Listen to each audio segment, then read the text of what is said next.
Aku teringin lah nak makan pizza. Kat kampung ni ada ke pizza? Bukan takat pizza je ada.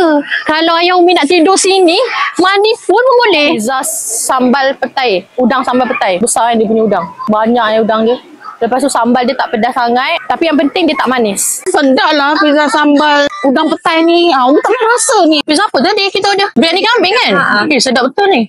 Serius, lembut. Kambing dia lembut. Lepas tu dia ada kata rajus. Ayah order apa tu? Ayah order nasi biryani kambing. Sedap. Wow. Mansam Lala Nusantara. Nampak ni semua dia. Ya Allah. Oh. Excited. Oh, dia siap ini gol.